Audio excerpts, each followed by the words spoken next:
vīryam kuru śāntaye, viniyataṁ vīrye sarva-rddhayaḥ.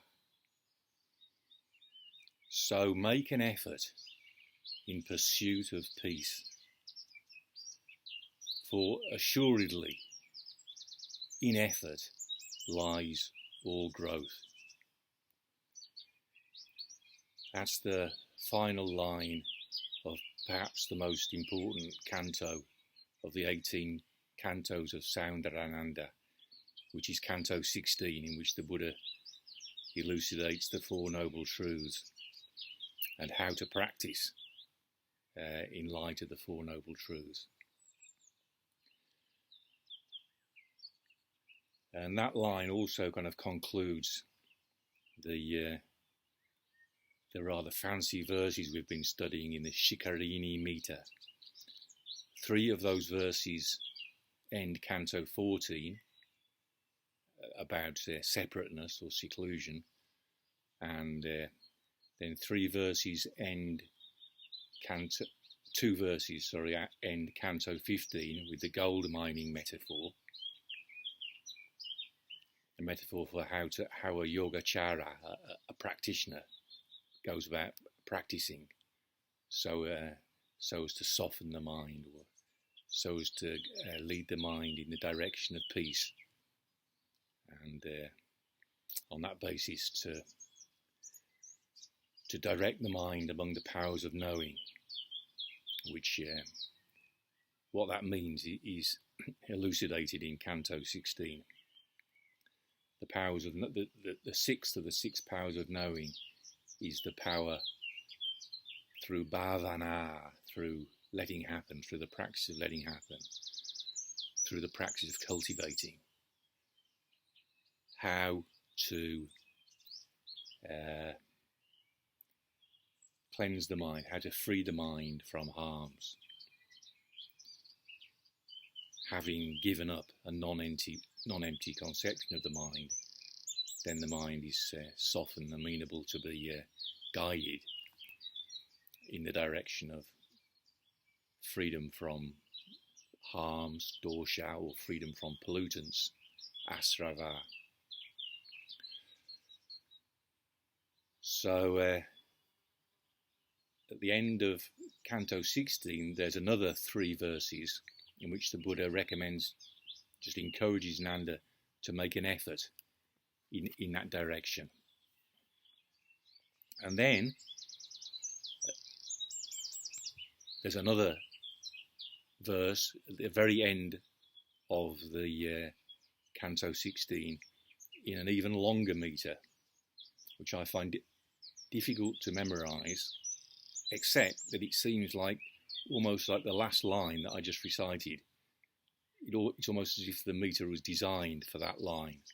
So if I say it again, vīryam kuru śāntaye, viniyataṁ vīrye sarva-rddhayaḥ, dum dum dum da da dum da dum, da da da dum dum dum da dum dum da dum. Vīryam kuru śāntaye. So there's something special about just those first vīryam kuru śāntaye, those first 8 syllables. Dum dum dum da dum, dum dum dum da da, dum da dum. So vīryam, effort. Kuru, make, imperative. Śāntaye, that's dative, so it means for, in pursuit of, in the direction of. And śāntaye is the dative of shanti, like T.S. Eliot, shanti, shanti, shanti, peace, peace, peace. But the verbal root of shanti is sham.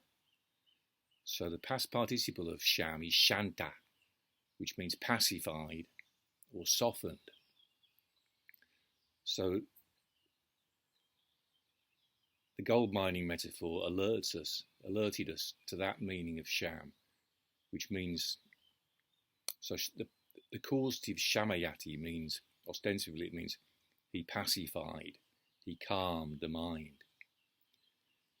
But sham also means to run out of energy, or drop off, in that sense, drop off. So shamayati manaha, ostensibly it means that he pacified the mind, he calmed the mind. But when we remember that it's the goldsmith at the fire, at the furnace, or in the fire, it's the goldsmith working hard. And what's he doing to the gold? He's melting it. In the fire, he's melting the gold. So he's softening it. So that gives us an insight into the deeper meaning of the verbal root sham. It means to calm, it means to drop off, but it also has a sense of softening. And softening the mind, not my strong point over the last 40 years or so, is very much to do with not with grim determination and stubbornness, pursuing some limited objective. What you see behind me is my neighbour's oak tree, which is probably demonstrating the meaning of the line better than I ever could. I spend a lot of time sitting over there in a kind of veranda I made, looking directly at my neighbour's oak tree, which is a fine example of well, it's got hard and soft in it, I suppose. An oak tree is more a symbol, really, of strong resilience. It doesn't bend with the wind so much as toughs it out. But having said that, if you watch it in the wind, the trunk is very stable, but especially if it's got leaves on it, there is a fair amount of movement and flexibility there the further out you go. Anyway, I just had the idea that I'd like to make this talk with the oak tree behind me. So, śāntaye. Sham means to pacify, to calm, to run out of energy through exerting oneself. And it means to soften. So shanta means softened. It means pacified, calmed, or softened. And shanti, the feminine noun, means peace.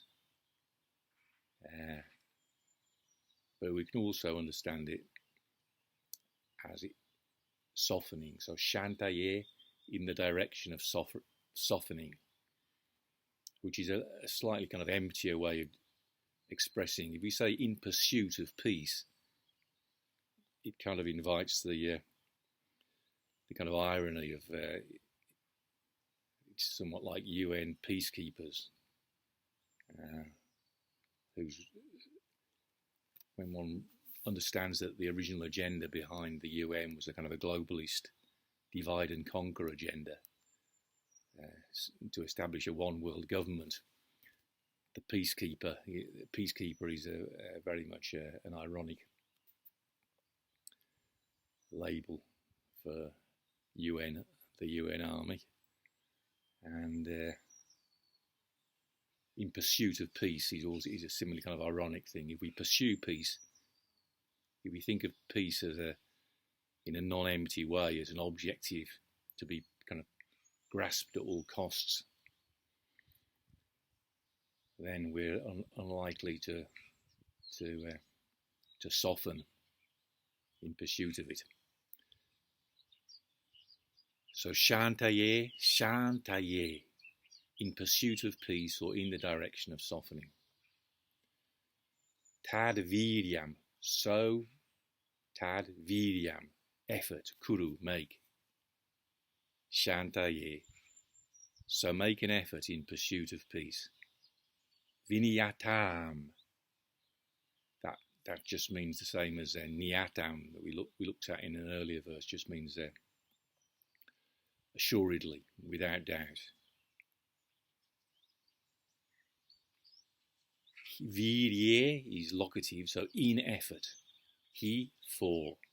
Viniyataṁ, vīrye, he. For, in effort. Sarva, all. And rddhi means growth or prosperity.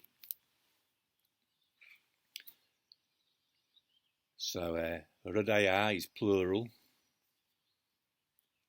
Sarva and rddhayaḥ, sarva-rddhayaḥ. Dum dum da dum, sarva-rddhayaḥ. All kinds of growth. All forms of prosperity. So make an effort in pursuit of peace, or in the direction of softening. For in effort lies all growth.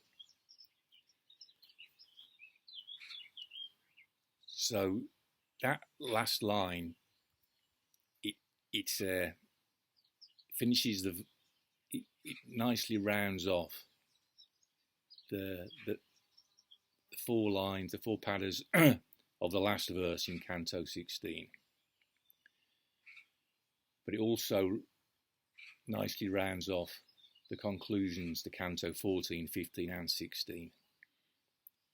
For me, just to recite those 3 verses at the end of Canto 14, 2 verses at the end of Canto 15, and then those 4 verses at the end of Canto 16,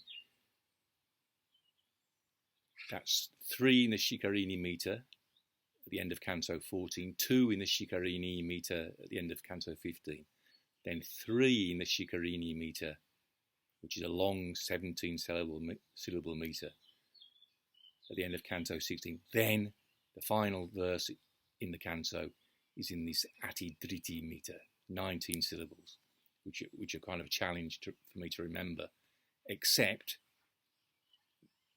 with reference to this line, which seems to fit the meter so easily. Tad vīryam, dum dum dum, kuru da, śāntaye, da dum da. Sorry, dum da dum śāntaye. Viniyataṁ, da dum, vīrye, dum, he, da. Sarvar, dum, daya, dadum. Tad vīryam, kuru śāntaye. Viniyataṁ, vīrye, he, sarva-rddhayaḥ.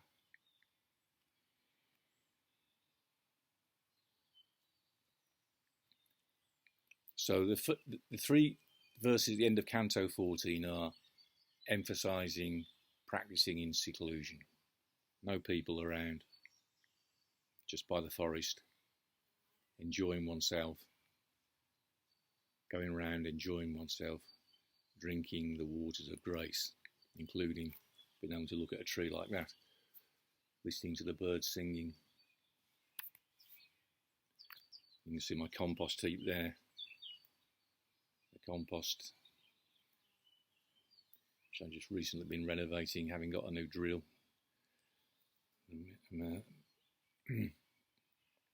Which I really enjoy, mowing the grass and making compost, putting all the weeds on there. So that's the end of Canto 14, emphasising living in seclusion. The end of Canto 15 is the gold mining metaphor. And both of them relate to sham, the verbal root sham, to soften, to calm. It appears in the Shikarini verses of both Canto 14 and 15. And then in Canto 16 we've got upashantim, peace.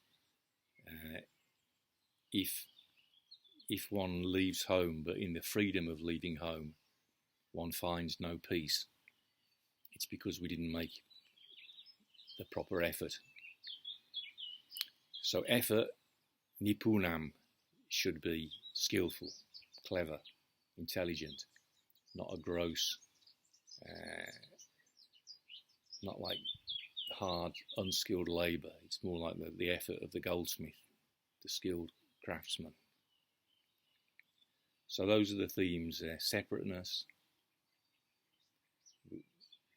The verbal root is there is vich, so viveka, pravigāhya, vivikta, vivikte, separateness, seclusion, and then sham, to calm, to drop off, to soften, to pacify, and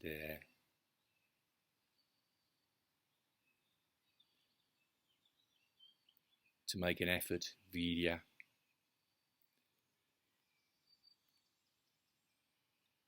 So as I say, that final line, its elements have got is vīrya, kuru, make an effort, śāntaye, in the direction of softening, in the direction of peace, and then riddhi, growth. That appears also in that verse. Abhivridim na labate. He doesn't gain growth. So nayam śrūṭvā shakto. An able person hears the plan. Yadayam abhivridim na labate. But even though he hears the plan, and even though he's an able person, he doesn't attain abhivridim. He doesn't gain growth. Why not? Because he didn't make the right kind of effort diligently enough. So again, those three elements: effort in the direction of peace, and in that direction growing. So I'll try the whole verse. I think it's 1696, the final verse of Canto 16,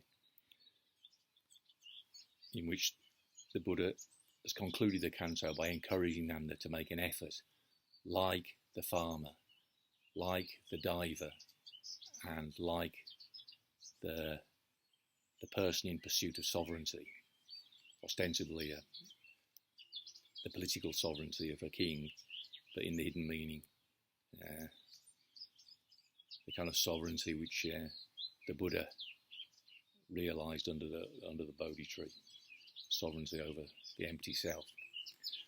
So here we go. Then I'll probably make a mess of the meter of the other three lines. kṛṣṭvā gam paripālya cha śrama-śatair aśnoti sasya-śriyaṁ. So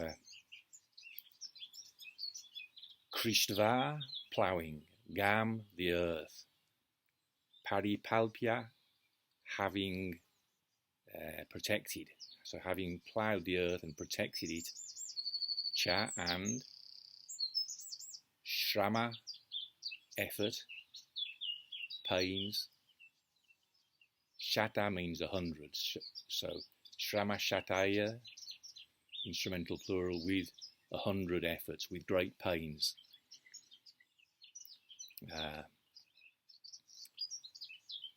Aśnoti, he gains, he obtains. The subject is understood to be a farmer or one attains. Sasya, grain, corn. Śriyaṁ, that's in this verse, Shri is another important verbal root. So the verbal root Shri means to spread out, but especially, so spreading out includes a sense of abundance, but especially Shri is used in association with light radiating out, light diffusing, spreading out. So it has a kind of a sense of something splendid, majestic. Particularly if you're talking in a royal context, it means royal sovereignty, royal majesty. But in the first verse, we would translate it a bountiful harvest of grain, a bountiful harvest of corn. Probably translating a treasure in all three lines, which it appears in all three lines. Treasure is probably a good way of keeping the consistency of using the word three times. So the point is that the farmer makes one hell of an effort to gain a splendid bountiful harvest of corn. Then the second line, the assumed subject, the understood subject is a diver diving for coral and pearls. So yatnena pravigāhya sāgara-jalaṁ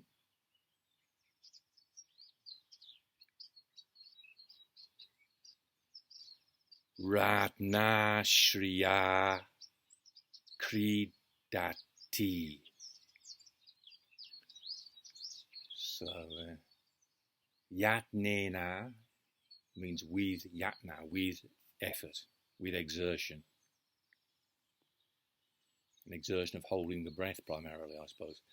Yatnena, also an effort of locating the goods. Yatnena pravigāhya, having dived into. Sāgara means ocean. Jalaṁ means water. So the jalam would be superfluous, except for it helps the meter. So it's sāgara-jalaṁ, dum da da da dum. Ratna, jalam ratna, lam ratna, dum dum dum. So ratna means treasure. I think there are eight treasures, include coral and pearls. So here it suggests coral and pearls specifically. Ratna, the na is long because it precedes shri, which is a double consonant. So ratna-śriyā. So the treasure of coral and pearls. The diver, having dived with effort, having exerted himself to dive into the ocean's waters, into the ocean. Ratna-śriyā, a treasure of coral and pearls. Krīḍati, no, not da, dum da dum. Krīḍati. T is long because it's the end of the second pada. Krīḍati means he plays, so he revels in. The diver, having striven to dive into the ocean's water, revels in a treasure of pearls and coral. And the third line is śatrūṇām. Śatrūṇām avadhūya vīryam. Śatrūṇām is enemies or usurpers, overthrowers. People ostensibly who threaten the king's sovereignty. So as a metaphor for Buddhist practice, that would be the dosha, the harms, like enemies who want to disturb us. So śatrūṇām avadhūya means shaken off. Having shaken off enemies, śatrūṇām is genitive plural, so what is shaken off is vīryam, the effort, the endeavour of usurpers, the endeavour of enemies. So, śatrūṇām avadhūya vīryam, having shaken off the effort of usurpers. Iṣubhir, with arrows. Now, ishu means arrows. It also means 5. So in the hidden meaning, 5 arrows would be 5. I meant to look it up. What 5 virtues in the 37 things on the side of awakening? There'll be one of them will be 5 something or others, and it probably is an allusion to those 5, which I've forgotten what they are now. They usually include joy, effort, probably seclusion is in there as well. I'll have to look that up later. So, again, śatrūṇām avadhūya vīryam iṣubhir bhuṅkte narendra-śriyaṁ. Bhuṅkte, he enjoys. Narendra means an Indra of men. Nara means men, and Indra means a leader. Ostensibly, a Narendra means king, but if he's talking about a Buddha, it means a leader of men, a leader among men. The best of men. Śriyaṁ, sovereignty. So ostensibly it would mean the royal dominion, king in charge of his kingdom. But deeper meaning, it would suggest a person who's got sovereignty over his own world, his own empty self. Śatrūṇām avadhūya vīryam iṣubhir bhuṅkte narendra. A is long because it's before Shri. Narendra-śriyaṁ, having shaken off the effort of usurpers, one enjoys the sovereignty of a leader among men. So 3 kinds of effort. And then the conclusion again. Tad vīryam kuru śāntaye viniyataṁ vīrye sarva-rddhayaḥ. So make an effort in pursuit of peace. Or you're thinking of the oak tree in the direction of softening, which would be an upward and outward direction if the softening things are more on the extremities. So make an effort in the direction of softening, like the oak tree. An effort in the direction of softening.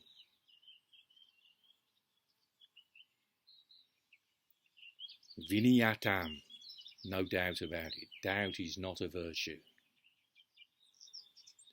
And there's no doubt the Buddha's encouraging us not to have doubt. Be assured that if we make the effort, growth will follow. Growth is actually in the effort, might be more like it. Because vīrye, in effort, sarva-rddhayaḥ, lies all growth.